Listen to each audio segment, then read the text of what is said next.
Have you ever found yourself gripping the steering wheel just a little tighter than you used to? Maybe you're driving down a familiar road, but suddenly that left turn feels a bit more nerve-wracking than it used to. Or perhaps you're noticing other drivers seem to be in more of a rush these days, tailgating, weaving in and out, speeding through yellow lights.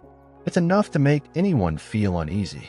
And if you're over 75, it might even make you question, should I still be driving? That's a big question, and it's a fair one. But here's the thing, reaching a certain age doesn't mean you have to hand over your keys. In fact, with a little care, a few adjustments, and the right mindset, you can stay behind the wheel safely and confidently for years to come. This isn't about giving something up. It's about adapting to change, just like you've done so many times before.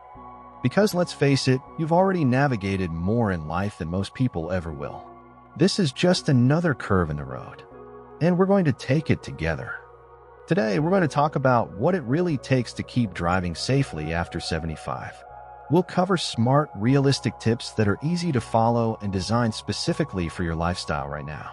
From physical adjustments you can make today, to mindset shifts and tools that will help you stay sharp and aware, this is all about helping you stay in the driver's seat, both literally and figuratively.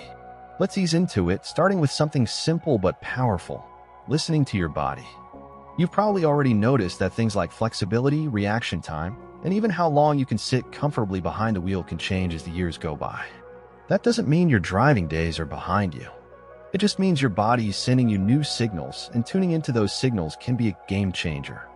For example, have you ever noticed your neck feeling stiff when you're checking your blind spot? Or maybe your knee feels a little tight after pressing the gas pedal for too long. Try this next time before you drive. Give yourself a quick check-in. Can you turn your head fully from side to side without strain? Can you lift your foot from the gas to the brake quickly and smoothly? These might seem like little things, but they make a big difference on the road. If you find stiffness slowing you down, talk to your doctor or a physical therapist. Even a few simple exercises, like gently stretching your neck or doing ankle rolls while watching TV, can bring more ease into your movements behind the wheel. And while we're talking about your body, let's not forget about vision. Our eyes go through changes too, especially in our 70s and beyond. Night driving becomes tougher. Glare from oncoming headlights can feel blinding, and signs may not be quite as sharp as they once were. Again, it doesn't mean you can't drive. It just means it might be time for a few tweaks.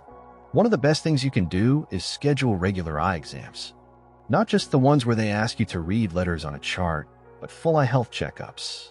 Conditions like cataracts, glaucoma, and macular degeneration can sneak up slowly, but caught early, they can often be treated or managed in a way that helps you stay road ready. If you wear glasses, make sure they're the right kind for driving. Some folks even have a special pair just for daytime driving with anti-glare coating or tinted lenses for sunlight. Let me share a quick story. My neighbor Carol, she's 78 and still drives herself to the farmer's market every Saturday. A few years ago, she started noticing that headlights at night looked like starbursts. She brushed it off at first, thinking, it's just age. But her daughter encouraged her to see an eye doctor. And sure enough, it was early cataracts. After a simple outpatient surgery and updated glasses, she told me, I didn't realize how much I wasn't seeing.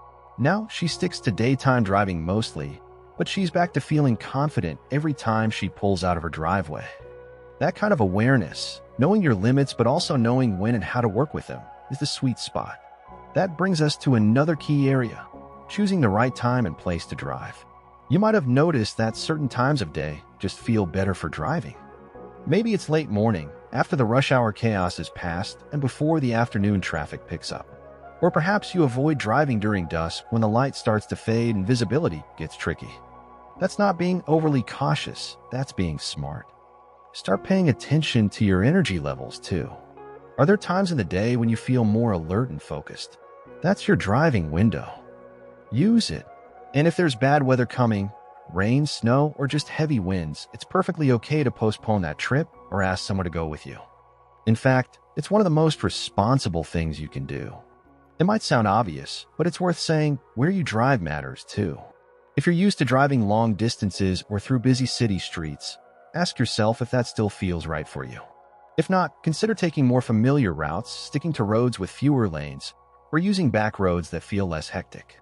A GPS or even just a printed out map can help you avoid confusing intersections or busy highways. There's no prize for taking the hardest route. The goal is to get there safely and feel good doing it. Now let's talk a little bit about distractions. And no, I'm not just talking about texting and driving, although we'll touch on that. Distractions can come from anywhere. The radio, your phone ringing, even a chatty passenger. As we get older, our ability to multitask naturally changes, and that's okay. What that means is you might need to be more intentional about your focus while driving. Try turning down the volume, setting your GPS before you even leave the driveway, and letting loved ones know that when you're driving, you won't be answering the phone. You're not being rude, you're being responsible. It's your time to concentrate, and you deserve to have that space without pressure or interruptions. I once rode with a friend who was in her early 80s, still a fantastic driver, by the way. But every time her phone rang, she'd glance at it. Just for a second or two, but it was enough to drift a bit in the lane. After we stopped, I gently mentioned it to her. The next time we rode together, she had her phone in the glove compartment. She said, "You were right, I don't need that thing buzzing at me while I'm trying to watch the road." And her driving, still rock solid. Sometimes it's just a matter of changing one small habit. And those small changes add up, especially when your goal is to stay independent and safe. Now that we've talked about listening to your body, keeping your vision in check, choosing your best driving times and routes, and managing distractions, we're starting to build a stronger foundation for staying safe on the road. But there's more to consider, especially when it comes to keeping your mind sharp and your reactions quick. You know, driving isn't just about turning the wheel or pressing the pedals. It's also a mental game. It's about awareness, memory, decision-making, and timing, all of which can change subtly as we get older. But here's the good news. Just like you can stretch your body to stay limber, you can also stretch your brain to stay quick on the draw when you're behind the wheel. Start by doing something every day that challenges your thinking a little. It doesn't have to be anything fancy. Crossword puzzles, word games, learning a new skill, maybe even something as simple as reading a book with a complicated plot or trying a new recipe that makes you follow instructions. These little mental workouts keep your mind active, and that translates into better decision-making when you're on the road. You'll process information more clearly, notice hazards faster, and feel more confident about the choices you're making. And believe it or not, even conversations help. Engaging in meaningful conversations, yes, even spirited debates over coffee, gets your brain firing in all the right ways.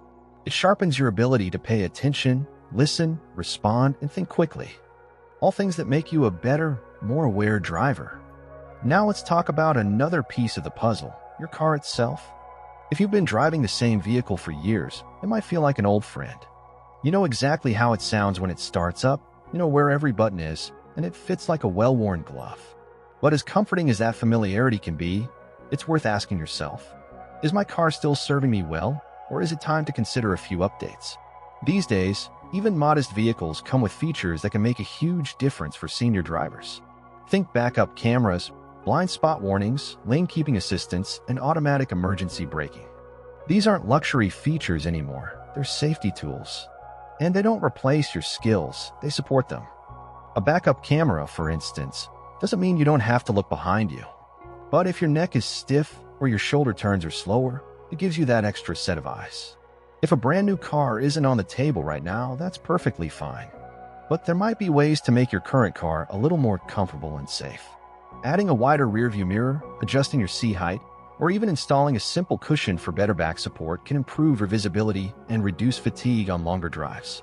Sometimes it's the smallest upgrades that make the biggest difference. A friend of mine, Harold, he's 82 and still drives his old Toyota Corolla. It's not fancy, but he had a mechanic install a wide-angle rearview mirror and some extra brake lights in the rear window for better visibility. He also swapped his steering wheel cover for one that's easier on his hands. When I asked him how it feels now, he said, "It's like I gave the old girl a new lease on life, and she gave me one too." That's the spirit right there, working with what you've got, making thoughtful changes, and staying in control of your comfort and safety. Let's also talk about something that often goes unmentioned, the emotional side of driving at this age. Because let's be honest, sometimes the pressure doesn't come from within, it comes from the people around you. Maybe your adult children are starting to question whether you should still be driving. Or maybe a neighbor made a passing comment about how they hope they're off the road before they hit 80. Those comments can sting. And worse, they can shake your confidence. But here's what's important to remember. Driving is not about proving anything to anyone. It's about being honest with yourself, listening to your instincts, and making smart choices. You've got decades of experience under your belt. You've seen more traffic patterns, more road conditions, and more changes in vehicles than most drivers ever will. That kind of wisdom counts for something. It's not about your age, it's about how you drive and how well you know your own abilities. And if someday you do start to feel unsure, that doesn't mean it's the end of the road. It just means it might be time to reevaluate your needs. Maybe you start driving only during the day. Maybe you carpool more often. Maybe you limit your drives to familiar places. Those aren't signs of defeat, they're signs of maturity and self-respect. I knew a woman, Ellen, who made the choice at 79 to stop driving on the highway. Not because anyone told her to, but because she noticed it was making her anxious. So instead of white-knuckling it every time she had to get on the interstate, she found alternate routes, even if it took her a bit longer. And she told me, "I'd rather take the scenic route and feel good doing it than get there 10 minutes faster and feel nervous the whole way." That kind of decision-making, that's wisdom in action. Let's also not forget that driving is part of your independence. It's the freedom to go to the grocery store when you want, to visit a friend, to make that quick run to the post office without needing to ask for help. And that independence is worth preserving, but not at the cost of safety for you or anyone else on the road. It's a balance. And finding that balance comes down to staying informed, staying aware, and yes, sometimes even asking for a second opinion.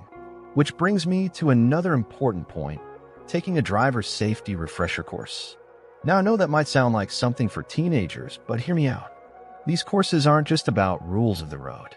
They're about adjusting your driving techniques to suit your current abilities. They'll cover things like how to handle slower reaction times, how medications can affect alertness, and what to do in tricky driving conditions. Plus, they can even help lower your insurance in many cases. It's like going to the doctor for a checkup, but for your driving. And just like with health, a little preventative care goes a long way. Some of these programs are even offered online, right from your own home at your own pace. So there's no need to sit in a classroom or feel like you're being tested. You're simply brushing up on what you already know and making sure your habits are still working in your favor. Now, speaking of habits, let's talk about something that can easily sneak up on us: medications. As we get older, it's not unusual to have a few more pills in the cabinet than we used to. Blood pressure meds, allergy pills, pain relievers, sleep aids, they all serve a purpose, but they can also affect your alertness, your coordination, and even your judgment. Before you drive, take a moment to consider how you're feeling. Are you drowsy? Lightheaded? Bit off? It might be the medication, even if you've been taking it for a while. Our bodies process things differently as we age, and side effects can creep in over time. Don't hesitate to talk to your doctor or pharmacist and ask specifically, "Is this medication safe for driving?" That one question could save a life, including your own. Driving is one of those things that most of us have been doing for decades. It becomes second nature. So it's easy to forget that the smallest change in your body, your car, your routine, or your medication can have a ripple effect on your safety. But staying safe isn't about being fearful. It's about being thoughtful. It's about giving yourself every advantage possible so that when you put the key in the ignition, you're ready, mentally, physically, emotionally, to enjoy the ride. And you should enjoy the ride. Whether you're heading to a friend's house, picking up fresh bread from the bakery, or just going for a peaceful drive on a sunny afternoon, you deserve to feel capable, comfortable, and confident. Because driving isn't just about getting from point A to point B. It's about freedom. It's about being able to go out when you want, on your terms, without having to rely on anyone.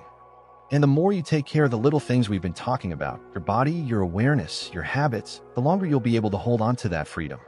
Now, let's talk about one more piece of this puzzle that often gets overlooked: planning ahead. It's easy to think of driving as something we do automatically, but a little preparation can take a lot of pressure off.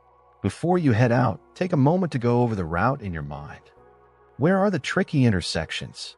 Is there construction on your usual path? Is the weather going to change while you're out? This isn't about being overly cautious, it's about being in control. If you're someone who gets flustered by GPS instructions or distracted by too many voices talking at once, try looking up your route ahead of time. Even jot it down on a notepad and keep it next to you. Some folks like to rehearse it out loud. Okay, I'll take Main Street past the library, turn left at the light near the gas station, and then it's just 2 blocks to the store. It might sound simple, but it gives your brain a clear picture and helps keep you calm, especially if something unexpected happens. Speaking of unexpected things, let's be honest, no matter how prepared you are, surprises do happen. Maybe a road is closed. Maybe a detour pops up. Or maybe someone cuts you off and your heart skips a beat. That's normal. What matters is how you respond. Staying calm, breathing through the moment, and not letting frustration take over can make all the difference. One trick I love sharing is the 3-second reset. If you find yourself flustered, someone honked, or you missed a turn, just pull over safely, close your eyes for a moment, and take 3 deep breaths. That's it. 3 seconds to recenter yourself, to let your mind catch up. It's like hitting the pause button so you can start fresh. You'd be amazed at how powerful those few seconds can be. And while we're here, let's talk about asking for support, because there is absolutely no shame in it. Whether it's help with errands, getting a ride in bad weather, or just having someone ride along when you're headed somewhere unfamiliar, reaching out is not a sign of weakness. It's smart. You might be the most independent person in your neighborhood, but even the strongest among us sometimes benefit from a co-pilot. Someone to help navigate, or just chat and keep things light. Your support system is one of your greatest resources. Family, friends, neighbors, there's often more help available than we realize, and people are usually happy to lend a hand. You just have to ask. And if you feel like you're asking a little more often than you used to, that's okay too. Remember, you've spent a lifetime being there for others. Now it's your turn to receive that same care and support. Now, before we wrap this up, let's pause and think about everything you've already done to stay safe. You're not here because you don't care. You're here because you do. You care enough to stay informed, to keep learning, and to keep showing up for yourself. That's something to be proud of. And the truth is, most people half your age don't give this much thought to their driving habits, but you do. That right there puts you miles ahead. When we talk about safe driving after 75, we're not talking about limitations. We're talking about empowerment. We're talking about taking back control in a way that feels good and makes sense for where you are in life right now. That means driving when you feel sharp. It means knowing when to say, not today. It means adjusting your seat so it feels just right, updating your glasses, stretching your neck, doing that extra lap around the block just for the joy of it. And if the time ever comes when you decide to drive a little less or hand over the keys, that's not giving up. It's stepping into a new kind of freedom. One where you're supported, respected, and in charge of how your life looks moving forward. But until that moment comes, if it ever does, you have every right to enjoy the road on your terms. So here's what I want you to remember as we close out our time together today. Staying safe behind the wheel isn't about being perfect. It's about being proactive. It's about listening to your body, trusting your instincts, and giving yourself permission to make adjustments as you go. Whether you're still driving every day or just a few times a week, you can do it with confidence, with care, and with clarity. Every drive is a chance to enjoy the little things: music on the radio, sunlight through the windshield, the smell of fresh air with the window cracked just a bit. These are moments of life, not just errands or chores, and you deserve to experience them with peace of mind. If something from today's chat spoke to you, if it reminded you of someone, or gave you a helpful tip you hadn't thought of before, I'd love to hear about it. Drop a comment below and share your thoughts or your own driving wisdom. Your experience might be exactly what someone else needs to hear. And if you found this video helpful, go ahead and give it a thumbs up, and don't forget to subscribe. We're building a community of people just like you, smart, curious, and full of life, who know that age is just a number, and staying sharp and independent is a goal worth reaching for every single day. So here's to smooth rides, smart choices, and the freedom of the open road. Here's to living your best life at any age. Take care out there, and keep driving safe.